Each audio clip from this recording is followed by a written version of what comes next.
Boa noite. Abram as Bíblias de vocês, por gentileza, em Mateus, capítulo 28. Nós vamos ler a partir do verso 18.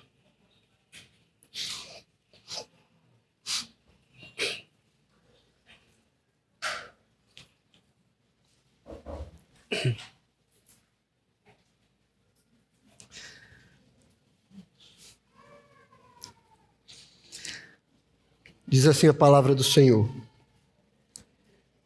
Jesus, aproximando-se, falou-lhes, dizendo: Toda autoridade me foi dada no céu e na terra.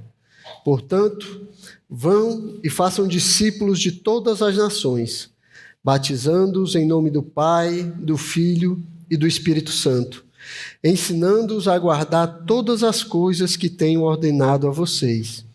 E eis que estou com vocês todos os dias, até o fim dos tempos. Amém. Curva a sua cabeça, vamos orar, pedindo a bênção de Deus sobre esse momento.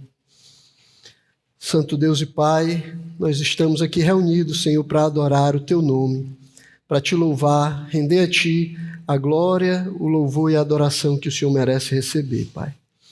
Nesse momento, Senhor, nós estamos diante da Tua palavra, esperando aprender de Ti, Senhor, aquilo que o Senhor deseja nos ensinar. Prepara, Senhor, as nossas mentes e os nossos corações também. Ajuda-nos, Senhor, a guardar a Tua palavra, Senhor, aplicá-la às nossas vidas e vivermos para a glória e honra do Teu nome, Pai. Nos ajuda, Senhor, nos dá atenção agora. Volta, Senhor, o nosso foco para a Tua palavra, Pai, que o Teu nome seja glorificado em todas as coisas. Nós te pedimos, em nome de Jesus Cristo, Teu Filho. Amém. Então, a Mission Day, que nós temos estudado durante todo esse mês, né, que nós escolhemos como mês missionário, ela se refere à atividade de Deus para ser conhecido e adorado em toda a terra, e os seus feitos graciosos em favor da humanidade, para levar adiante esse propósito. Então, nós temos estudado sobre isso durante todo esse mês. E daí nós vimos que essa missão de Deus, ela envolve graça, né? Porque o homem pecou, o pecado entrou no mundo. E agora, para se relacionar com o homem, Deus precisa usar da sua graça, Deus precisa ser gracioso com o homem. Nós vimos também que envolve a mediação, né? Deus, na sua graça e misericórdia, decidiu usar o homem para fazer valer a sua vontade, para seguir adiante com a sua missão. Nós vimos como Deus usou Abraão, usou Israel, usou os profetas, como Deus ele tem usado homens, chamado homens para seguir adiante com o seu plano. É também um plano doxológico, ou seja, o objetivo é a glória de Deus. Deus, ele está pensando na sua glória. Deus, ele está movendo todas as coisas para que ele mesmo receba a glória. Mas é também, esse plano de Deus, ele também é restaurador, redentivo e transformador, porque Deus, em sua graça, ele tem transformado os homens, ele tem redimido os homens e tem trazido para perto dele. Essa missão de Deus, ela é independente também, porque ela não demanda nada, nem pede permissão a ninguém. É Deus, conforme o conselho da sua própria vontade, ele segue adiante o seu plano, ele segue conduzindo os homens e todas as coisas para que ele mesmo receba a glória e o louvor que ele merece receber. E ele faz, apesar disso, em benefício da sua criação, porque o maior benefício que a criação ela pode ter é fazer aquilo para o que ela foi criada, ou seja, glorificar o nome de Deus. Então essa missão, como nós vimos, ela começou quando Deus decidiu criar e se revelar ao homem. Então, desde o início, o Senhor ele tem trabalhado, ele tem convocado homens para participar dessa missão, como convocou Abraão. O homem é que ele abençoou para que pudesse abençoar as nações. Deus tem trabalhado mesmo e muitas vezes a despeito da vontade dos homens que rejeitam a Deus, a despeito da má vontade de homens como Jonas, né, que preferia levar adiante o seu próprio plano e não o plano de Deus. Tem trabalhado por meio de outros homens ainda, os profetas, né, por meio de uma nação inteira, o povo de Israel, que deveria representar e apresentar esse Deus ao mundo. Agora, nós chegamos no que nós poderíamos chamar do clímax, né? Poderíamos chamar do auge, ou a culminância do plano de Deus para ser conhecido e adorado na terra. Ou como a Bíblia fala, a plenitude dos tempos. Então, através de Jesus Cristo, Deus vai revelar, de forma como Ele nunca tinha feito antes, o seu desejo de ser conhecido e adorado. Através do seu Filho, que é a revelação de Deus por excelência, Ele vai mostrar o desejo de ser conhecido pelos homens. E aí, nesse texto, onde nós encontramos o que nós geralmente chamamos de a grande comissão, né, porque aqui Jesus está nos comissionando para essa tarefa. Jesus ele vai dizer com todas as letras, né, sem sombra de dúvidas, né, sem figura, sem arrudeio nenhum, como a sua igreja, o seu povo escolhido, como esse povo que ele chamou das trevas para a luz, como ele deve participar. Não de forma passiva, não apenas como um sinal, mas de forma ativa, pregando o Evangelho, entrando ativamente na missão de Deus e levando o Evangelho a todos os povos, fazendo discípulos de todas as nações. O mandamento de Jesus, apesar de não ser um novo mandamento, apesar das óbvias diferenças que existem entre o que nós vimos no Antigo Testamento e o que nós vamos ver agora, mas nós encontramos aqui a continuação, né, o desenrolar daquilo que Deus já vinha fazendo, daquilo que Deus já se propôs a fazer. Jesus está seguindo o plano de Deus e convocando a sua igreja a participar dele também, participar desse plano também, a entrar junto com ele nesse plano e fazer Deus conhecido de todas as nações. Então, mas antes de entrar no texto e ver as implicações, né, para nós, vamos nos voltar aqui para o Evangelho de Mateus, né, e procurar entender essa conexão que Mateus vai fazer muito bem entre aquilo que Deus estava fazendo no passado, aquilo que o Pai fez no passado, como ele exerceu essa missão, como ele trabalhou para ser conhecido e o que Jesus nos manda e nos chama a fazer aqui.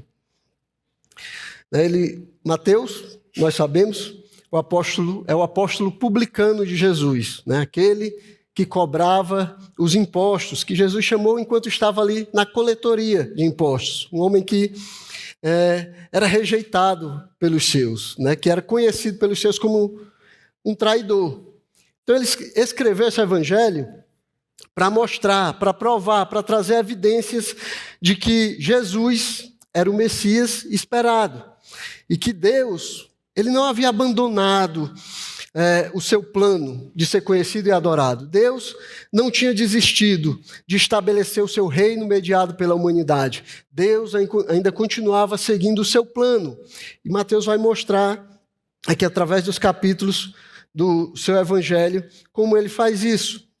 E aí ele cuidadosamente vai apresentar Jesus como o cumprimento das promessas do Antigo Testamento. Ele vai apresentar Jesus como aquele que havia de vir, o Salvador prometido, o Messias que chegaria. E logo no início, lá no capítulo 1 e versículo 1 de Mateus, Mateus vai começar o seu livro dizendo o seguinte: livro da genealogia de Jesus Cristo, filho de Davi, filho de Abraão. Então, aqui diferente de Lucas, né, que leva a genealogia de Jesus até Adão, até o início, Mateus ele sente essa necessidade, ele acha importante ligar Jesus em sua genealogia até Abraão e mostrar como Jesus ele veio da linhagem de Abraão. Porque ele queria mostrar que Jesus era o cumprimento das promessas que foram feitas a Abraão.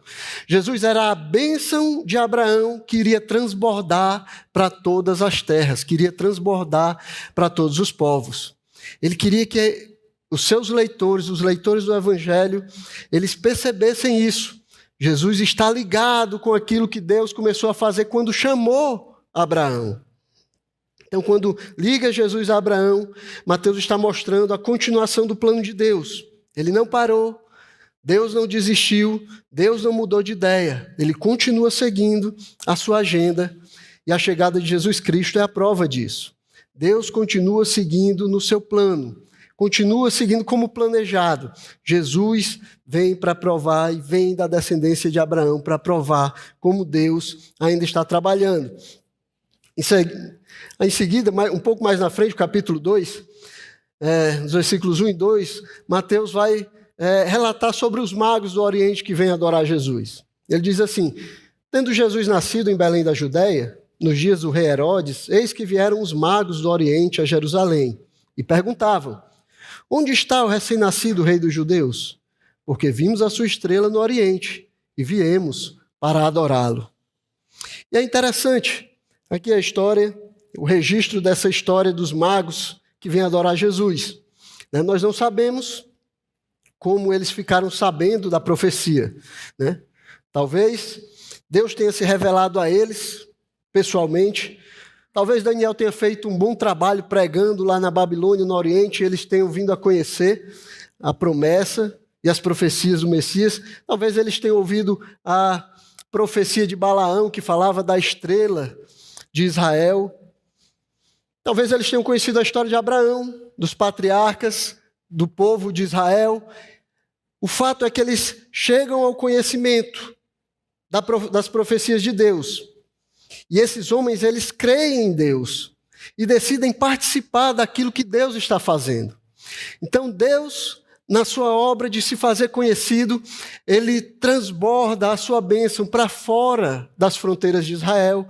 E um povo, que não é um povo judeu, fica sabendo a respeito do nascimento do Messias, a respeito do nascimento daquele que foi prometido ao povo judeu. E aí eles vêm adorar o recém-nascido rei dos judeus. Deus continuava trabalhando, ele continuava se revelando às pessoas, e as pessoas ainda criam nele e aguardavam as suas promessas. Deus não está parado, ele continua trabalhando, ele continua em missão. E todos aqueles para quem esse Deus tem se revelado, eles podem decidir participar daquilo que Deus está fazendo ou ficar à parte do que Deus está fazendo. Os magos do Oriente, eles decidem seguir o plano de Deus. Mateus registra isso aqui para mostrar como o Messias que tinha sido prometido, que iria servir também aos gentios, ele atrai essas pessoas para ele. E Mateus vai registrar ainda mais o ministério de Jesus diante dos gentios. É interessante, um pouco mais na frente, ele fala um pouco sobre a fuga para o Egito. O versículo 14. Versículo 14, ele diz: levantando-se José, tomou de noite o menino e a sua mãe e partiu para o Egito, onde ficou até a morte de Herodes. Isso aconteceu para se cumprir o que tinha sido dito pelo Senhor, por meio do profeta: do Egito chamei o meu filho. Então Mateus registra aqui esse episódio como uma recapitulação da história de Israel na vida de Jesus. Israel falhou por causa dos seus pecados, nós conhecemos a história. Eles não cumpriram como nação os propósitos de Deus, eles rejeitaram a Deus. Mas como prometido, viria o verdadeiro israelita, que redimiria a sua nação. E assim como Deus tirou Israel do Egito, guiou Israel no deserto, alimentou, sustentou e protegeu o seu povo, ele também faria com o seu filho. Ele também guiaria o seu filho como guiou Israel. E Mateus, ele olhando para trás e vendo esse padrão de Deus enquanto cuidava do seu povo, ele olha novamente para Jesus e ele vê esse padrão se repetindo, ele vê Deus trabalhando novamente na vida de Jesus, como trabalhou na vida de Israel. A diferença é que esse filho, diferente de Israel, ele cumpriria todo o propósito de Deus. Ele completaria a vocação de Israel de fazer Deus conhecido entre todas as nações.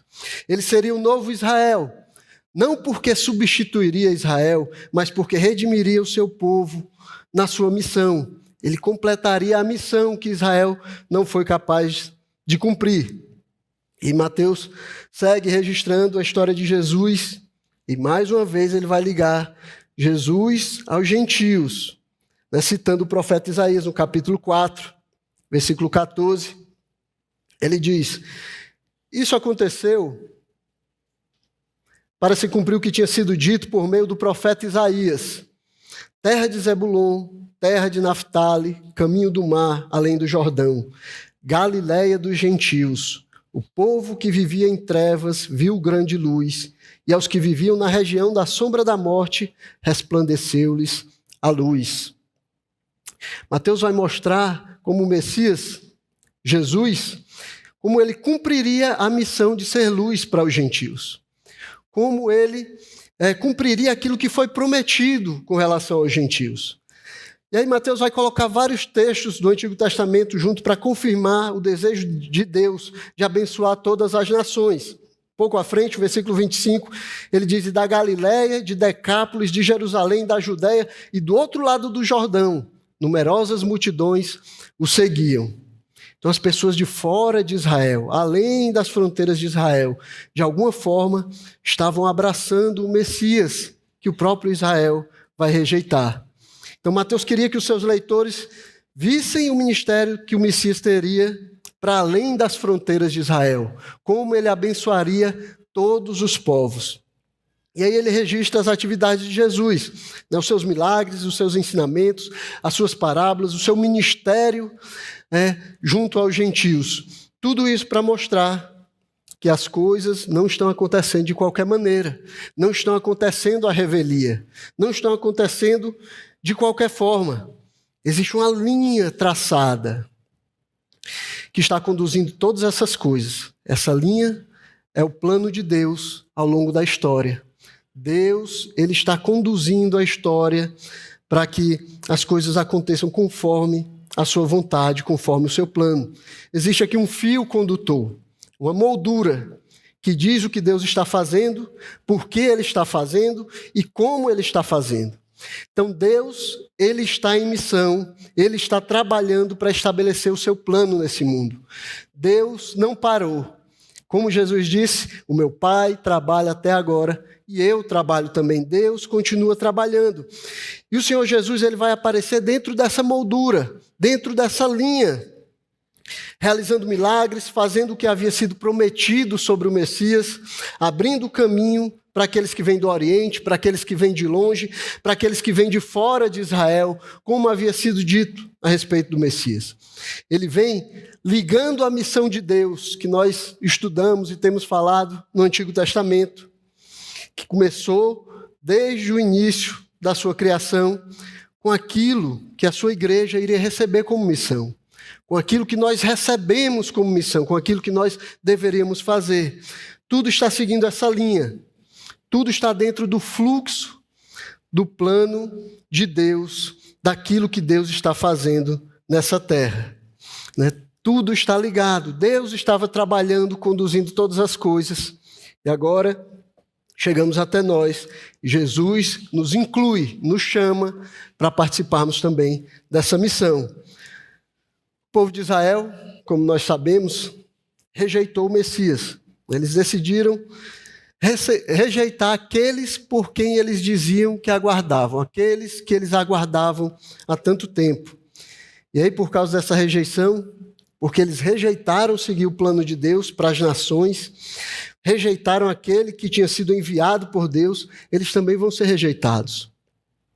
No capítulo 21, Mateus escreveu como Jesus ele vai demonstrar essa rejeição do povo de Israel através de uma parábola. A parábola que nós conhecemos como a parábola dos lavradores maus. Eu não vou ler toda a parábola aqui, mas no versículo 43, Jesus vai dizer: portanto, eu lhes digo que o reino de Deus será tirado de vocês e entregue a um povo que lhe produza os respectivos frutos.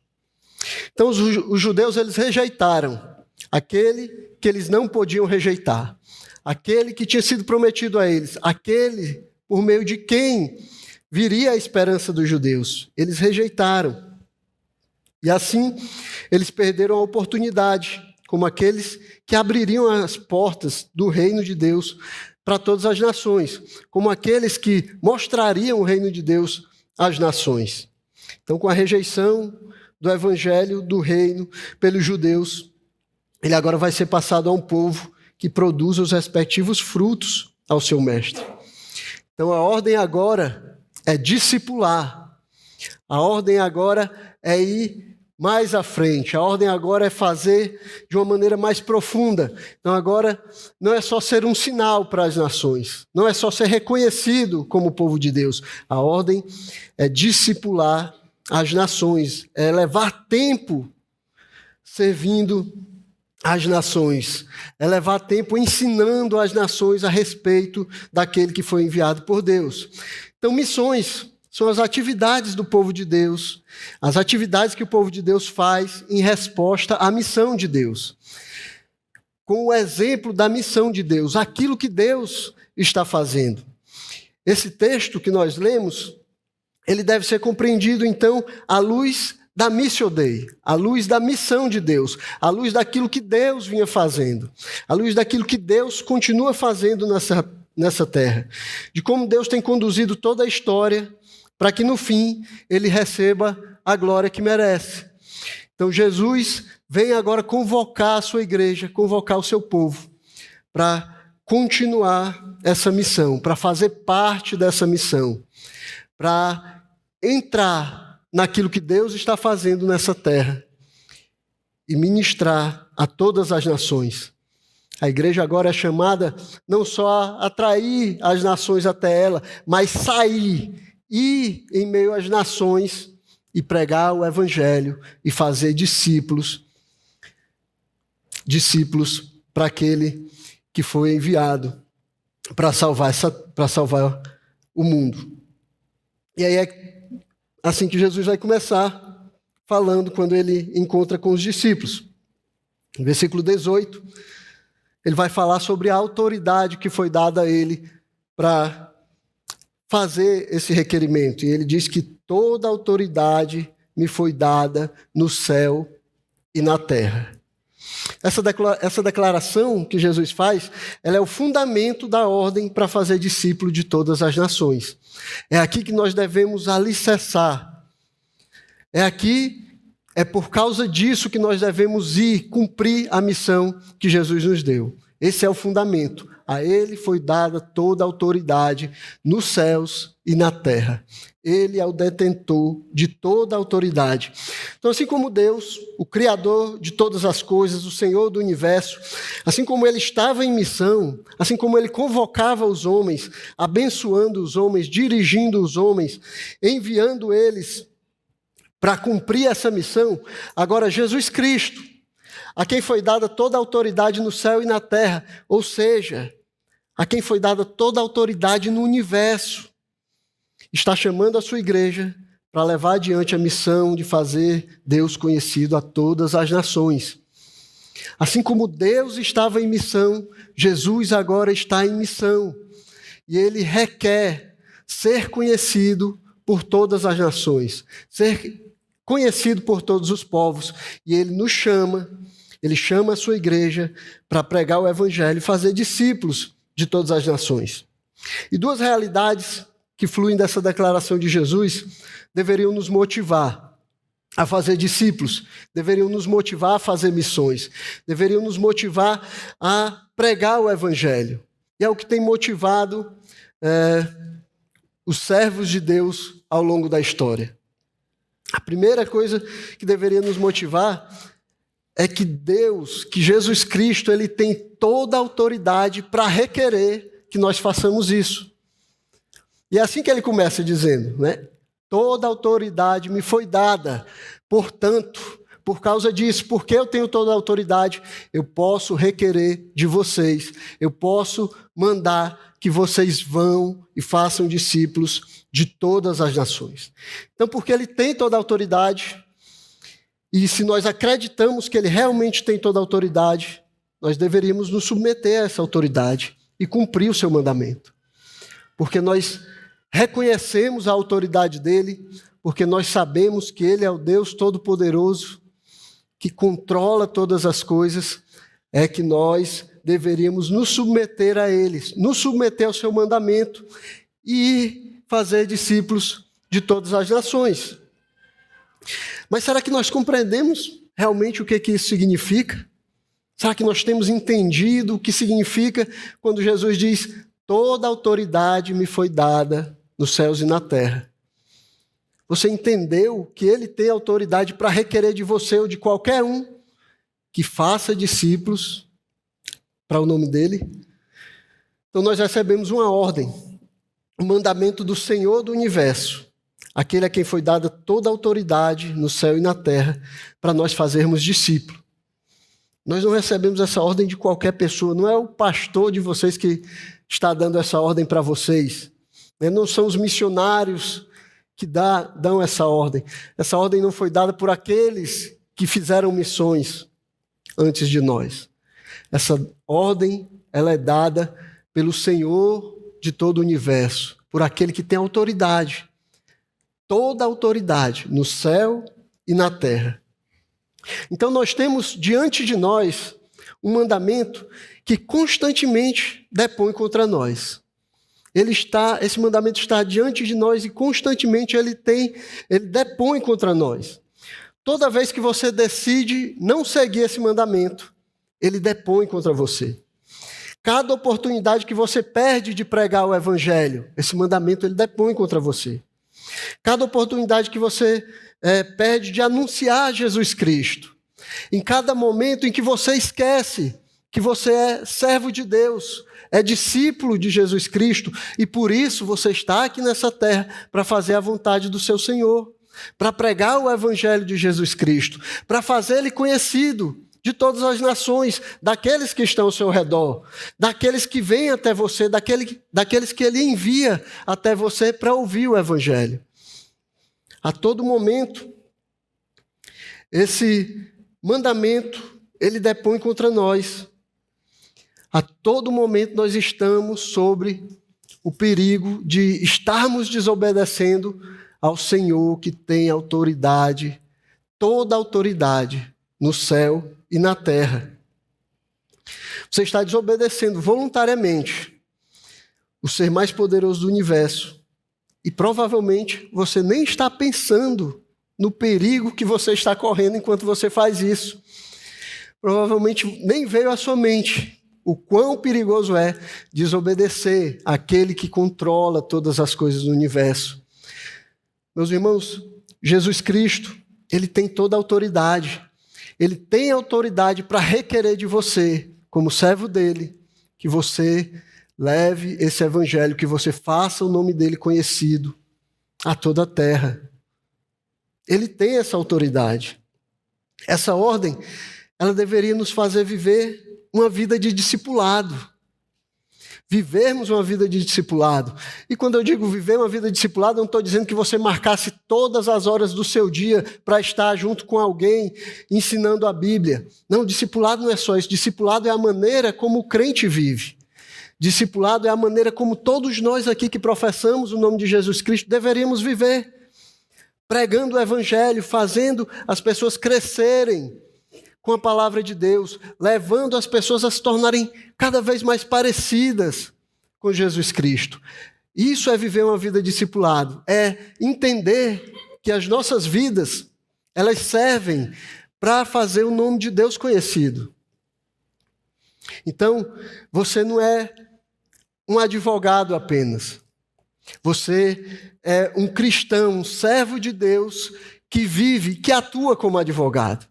Você não é só médico, você é um cristão que atua como médico. Você é um cristão que atua como professor. Então você deveria usar todas as coisas. se você é dentista, se você é professor, se você trabalha na construção civil, todas essas coisas deveriam ser usadas por nós para fazermos Deus conhecido nessa terra.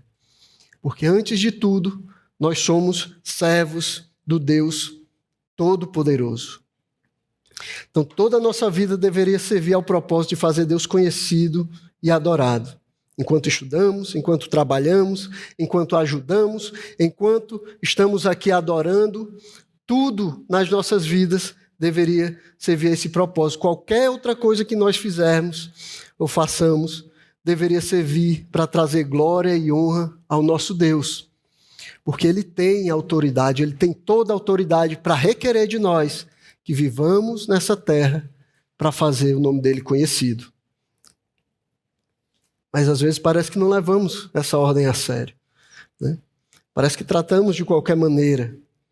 E não estamos vivendo, muitas vezes, como deveríamos viver, como discípulos de Cristo, que fazem Jesus Cristo conhecido nessa terra. Em segundo lugar, a segunda coisa que flui dessa ordem é a confiança que nós deveríamos ter. Porque quem nos mandou, quem nos deu essa ordem, foi aquele que tem toda a autoridade, então nós deveríamos confiar naquele que nos mandou fazer.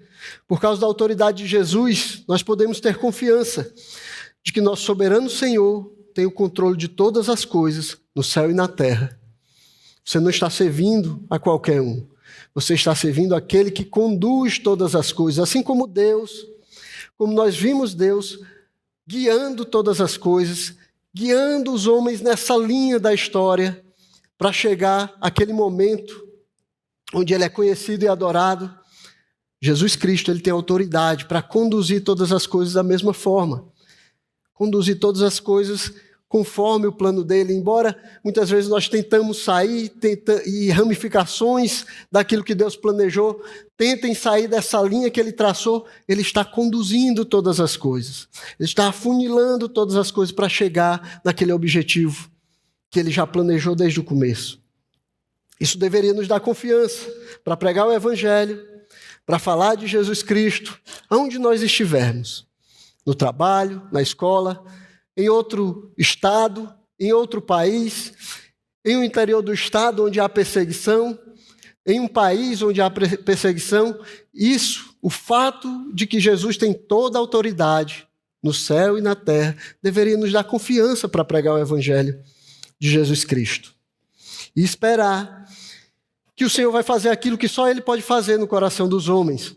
Então, nós não fomos chamados para transformar o coração dos homens, mas nós fomos chamados para pregar a palavra, pregar a mensagem que transforma o coração dos homens, e transforma porque o Senhor da palavra tem autoridade para transformar o coração.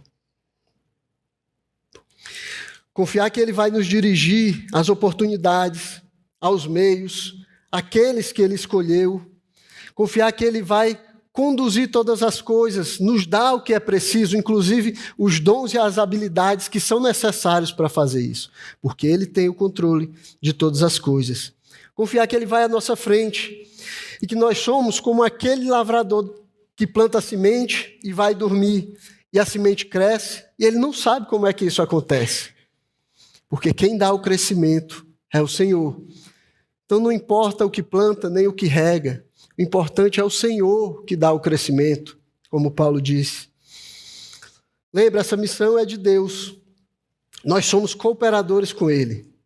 Então, o fato de estar servindo ao Deus que tem toda a autoridade deveria nos dar confiança de que aquele que está ao nosso lado, Ele não perde jamais.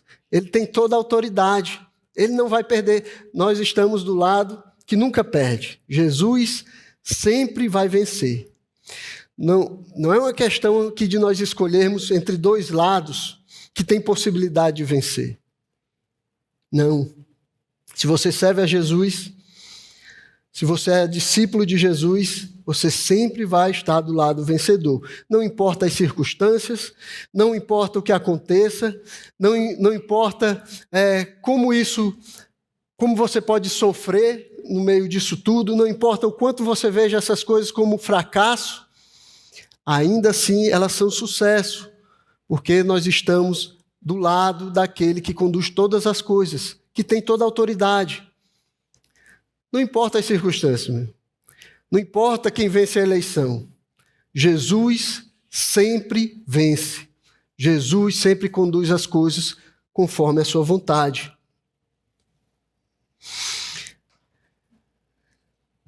Paulo ele acreditava nisso, né? Acreditava que Deus ele está nos conduzindo, que Deus tem um plano para cada um de nós e Ele nos conduz, né?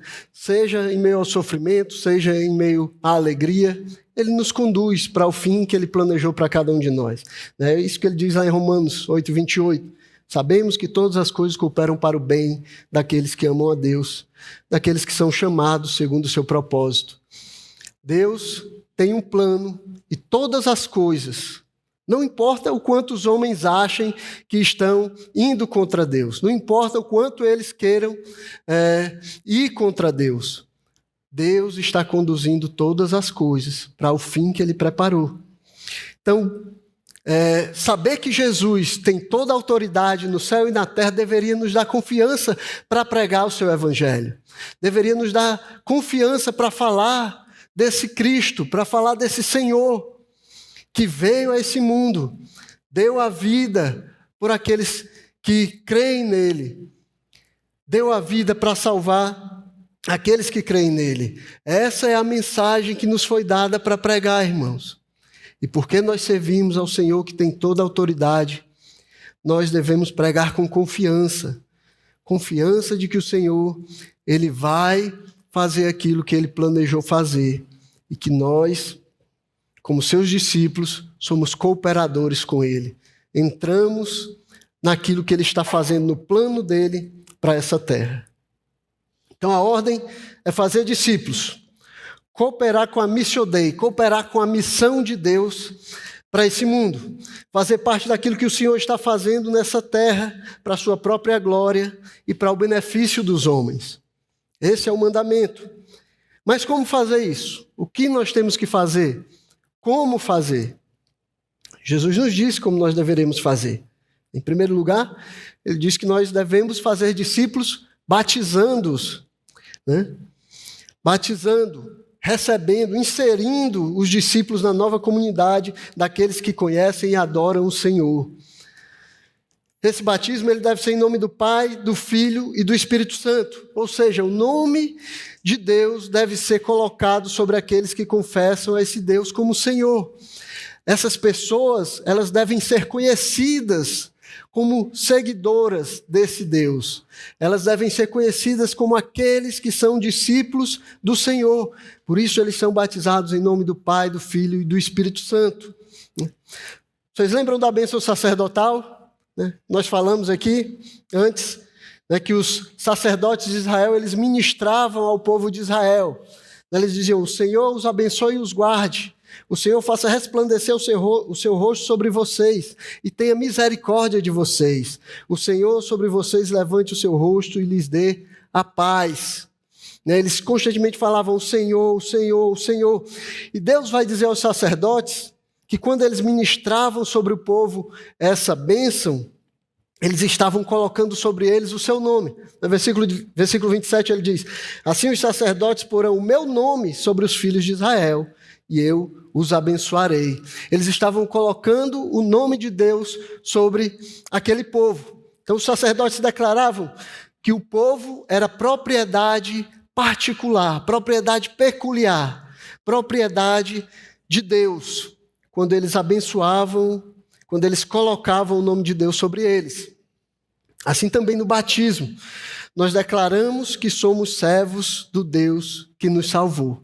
Nós declaramos que a partir de agora nós queremos ser conhecidos como seguidores daquele que nos salvou, como seguidores daquele Deus que tem autoridade no céu e na terra, que criou todas as coisas. Nós estamos declarando publicamente diante de Deus que agora nós queremos ser conhecidos pelo seu nome. E é assim que as pessoas vão ver. Então, se você se converteu, se você se batizou, se você declarou publicamente a sua fé, as pessoas vão ver você agora como um seguidor de Cristo. E aquilo que você faz, seja bom ou mal, vai falar do nome de Deus. Você agora é conhecido por ser um seguidor de Cristo. E as suas ações, elas importam. A maneira como você vive, ela importa. Então, batizando. Primeira coisa que nós deveríamos fazer é batizar as pessoas, trazer elas para junto da comunidade daqueles que creem e adoram a esse Deus. Iniciá-las na comunidade que louva o nome do nosso grande Senhor e Deus. Em segundo lugar, nós deveríamos ensinar. Fazer discípulos significa ensinar aquilo que nós temos recebido. Compartilhar aquilo que também já foi nos dado. Compartilhar aquilo que foi dado a nós, agora nós damos a outros, ensinando-os. Jesus diz: aguardar todas as coisas que tenho ordenado a vocês. Tudo aquilo que foi ensinado pelo Senhor, agora deveria ser passado para aqueles que decidiram seguir a esse Senhor, aqueles que se tornaram discípulos desse Senhor. Eles deveriam receber o ensino. E é assim que nós fazemos ainda hoje, irmãos. É assim que nós fazemos discípulos. Nós batizamos, nós iniciamos, nós pregamos a palavra e eles são iniciados na comunidade daqueles que creem. E aí nós os ensinamos a viver de acordo com aquele que tem o chamado para a sua própria glória e virtude. Nós somos testemunhas de Cristo, falamos daquilo que já foi falado a nós, pregamos aquilo que já foi pregado a nós. Por isso não tem justificativa. Ninguém pode dizer que não pode cumprir essa missão. Ninguém pode dizer que está isento dessa missão. Ninguém pode dizer: eu não tenho dom, eu não tenho habilidade para fazer isso, eu não posso fazer isso. Não, nós entregamos aquilo que nós já recebemos. Todos nós podemos fazer isso. Todos nós podemos ensinar aqueles que seguem a Cristo a viver de acordo com a sua palavra, que está registrada, está à nossa disposição, que nós temos à mão. Por fim, Jesus ele promete aquilo que é o motivo pelo qual nós podemos realizar tudo o que ele nos pede aqui. A sua presença que nos capacita. A sua presença capacitadora, a presença do Senhor conosco, nos ajudando, nos guiando, nos capacitando, nos fortalecendo para cumprirmos a missão que Ele requer de nós. Ele diz: eis que estou com vocês todos os dias até o fim dos tempos. Eis que estou com vocês todos os dias até o fim dos tempos. Assim como Deus estava fazendo missão, assim como Deus faz missão, Jesus também é aquele que continua na missão. Jesus é aquele que continua fazendo missão. Ele está em missão, ele está comprometido em fazer o seu nome conhecido e adorado em toda a terra. Ele não nos deixou só, ele não nos abandona, ele não nos chama e manda que nós vamos de qualquer maneira. Ele vai conosco.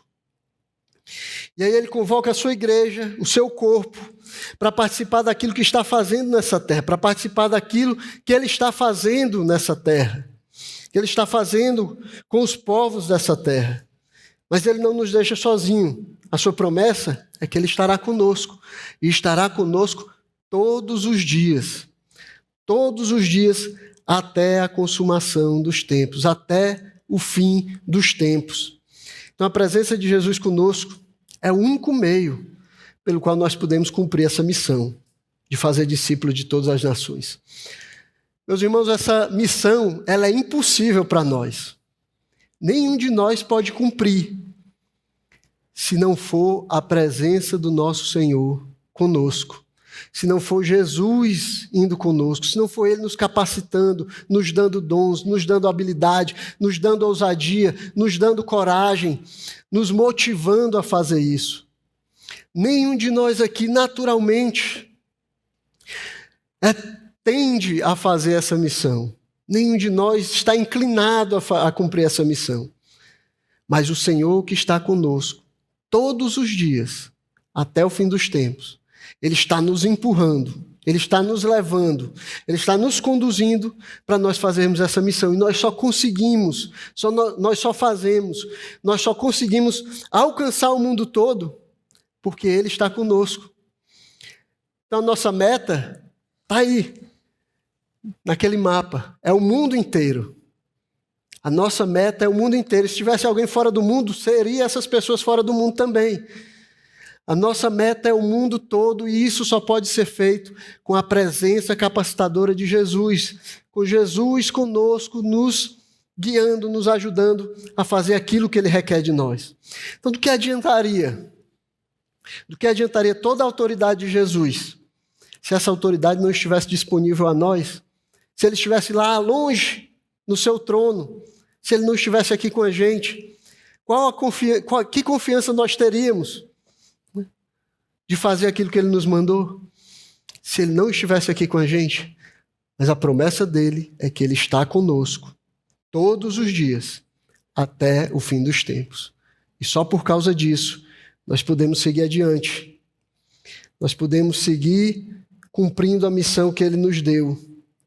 Porque Ele prometeu que estaria conosco, nós podemos fazer o que Ele nos chama a fazer. E esse é o único motivo pelo qual nós podemos e nós fazemos missões, porque o Senhor da missão, Ele está junto conosco. Então Deus continua em missão. Nós deveríamos nos esforçar para fazer parte daquilo que Ele está fazendo nesse mundo. Nós deveríamos nos esforçar por fazer parte da missão de Deus, por estar junto com Ele na sua missão. Como eu disse no início, Deus ele vai levar adiante o seu plano.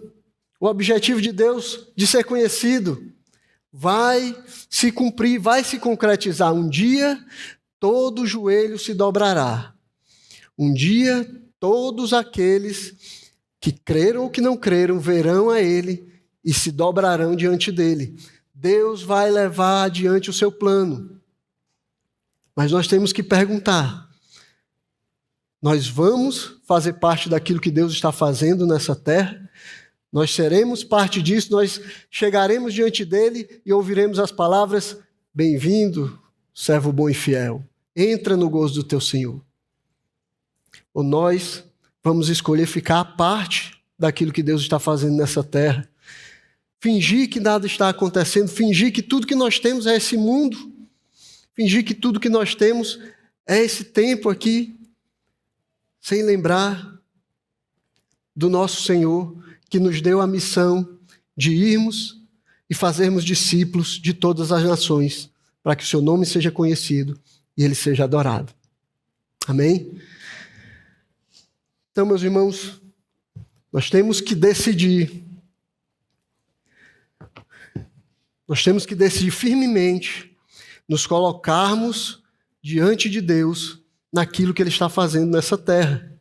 E nós sabemos o que devemos fazer. Nós temos ouvido falar sobre o que Deus tem feito. Nós temos ouvido falar do que Ele está fazendo nesse mundo, de como Ele chama os homens para participarem, para ter o privilégio de participar daquilo que Ele está fazendo nessa terra. Nós vimos hoje como Ele nos chamou, como Ele chamou a sua igreja, como Ele nos deu autoridade, como Ele promete a sua presença. Nós temos que decidir vivermos as nossas vidas para fazer a vontade do Senhor e fazer Ele conhecido em toda a terra. Curva a sua cabeça, vamos orar, pedir a Deus que nos dê coragem e firmeza para nós vivermos assim. Santo Deus e Pai, nós somos gratos a Ti, Senhor, porque o Senhor nos chamou, o Senhor nos convoca para fazermos parte daquilo que o Senhor está fazendo, o Senhor nos deu uma missão, Pai, o Senhor nos capacita, o Senhor está conosco, Senhor, e o Senhor a todo momento nos alerta, Pai, do perigo de não cumprirmos aquilo que o Senhor tem nos dado para fazer. Ajuda-nos, Senhor, a sermos servos fiéis, a vivermos para a Tua glória, a despeito de todas as coisas desse mundo, Pai. A vivermos nesse mundo, Senhor, mas com os olhos na eternidade, olhando para aquele dia onde todas as nações estarão diante de Ti, onde todo joelho se dobrará diante de Ti, Senhor. Que essa visão, Senhor, que o fato de servirmos ao Deus que tem toda a autoridade no céu e na terra nos dê coragem e confiança para fazermos a Tua obra, fazermos missões, pregarmos o Teu evangelho, irmos até os confins da terra, Senhor, quando chamados, para que o Teu nome seja conhecido lá também, Senhor. Nós te pedimos Isso, Senhor, no nome do Teu Filho, o Senhor a quem nós servimos. Em nome dele, Jesus Cristo, é que nós te pedimos. Amém.